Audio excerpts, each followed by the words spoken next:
not. Of course I'm excited. It's the Java Jazz Festival, and you know, I've tried to get here so many times. I've been to Jakarta probably 10 times, 8 times, but never been able to make it in March for the festival.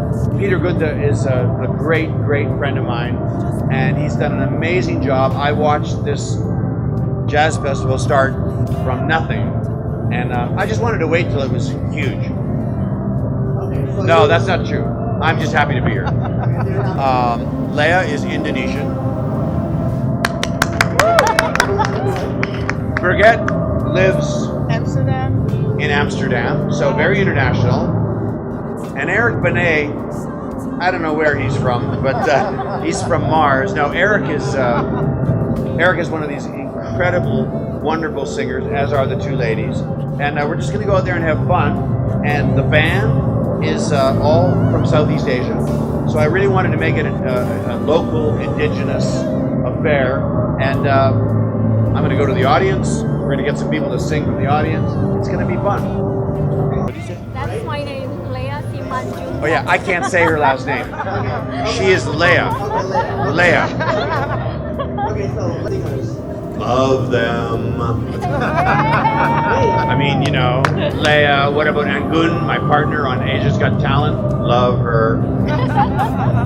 I am really, really very excited and of course very honored.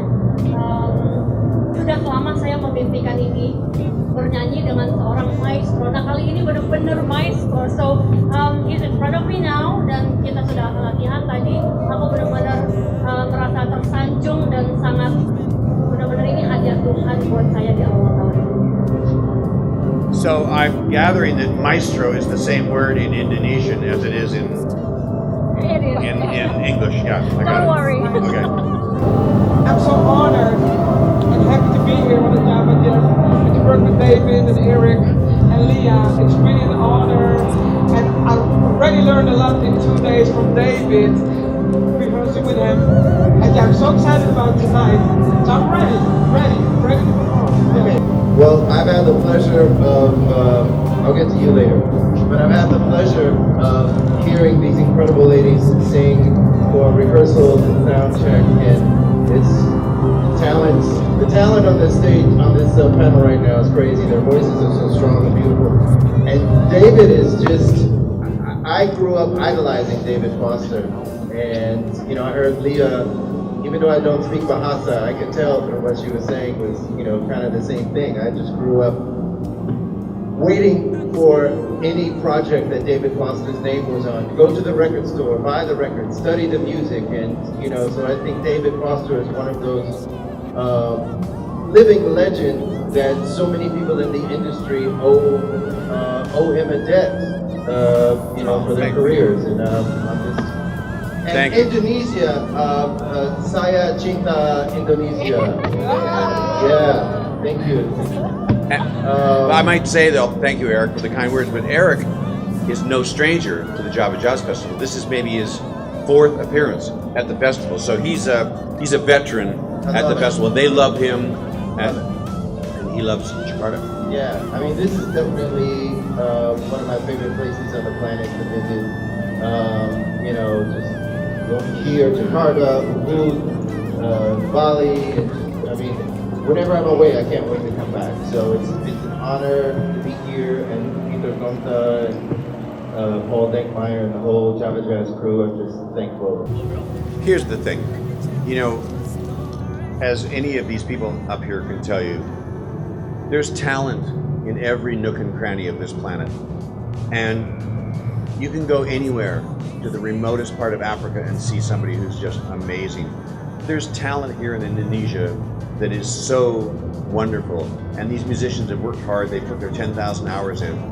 And you know, the borders of the world, they don't exist for music.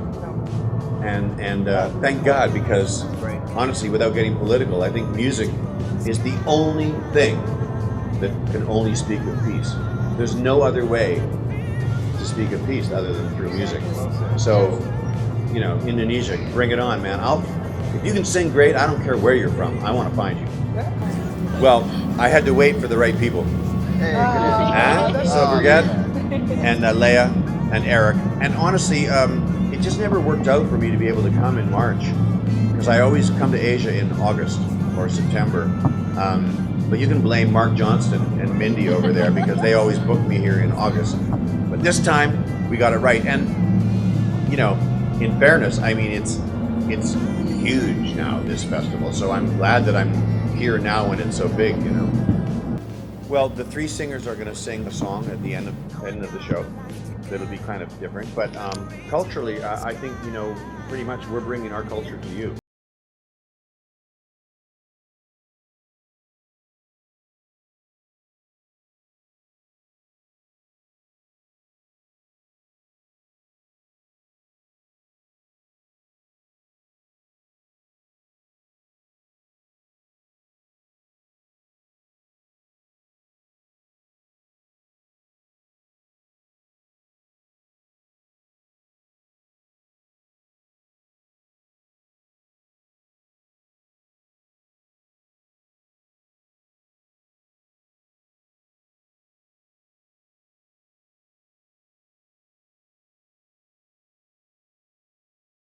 Talented people, like really educated, talented people. They study in Berkeley and they come back here and make wonderful music, but probably they just didn't have a chance to get, you know, known worldwide. So I think I'm really hoping that you can, you know, David, you can explore more Indonesian talent because we have lots here.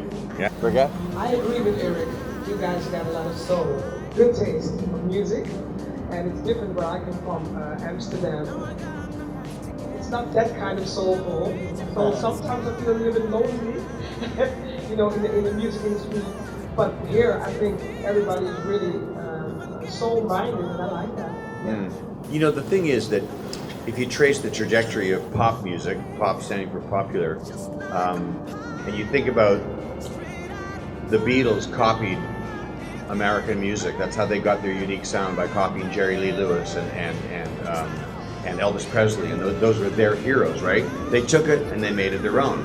So for at least 5 decades, all of Asia has been copying America, trying to find their own identity. But eventually, the copying turns to uniqueness, and that's what we're seeing now. That there's some of the I heard one act. I did hear one act today actually, and it sounded very unique. And so throughout all the imitating, and that's how we all learn, is by imitating. I mean, all of us, everybody here, we, you know, but through imitating, I think that the Asian cultures, Indonesia in particular, and the Philippines, they're going to find their uniqueness. It's time.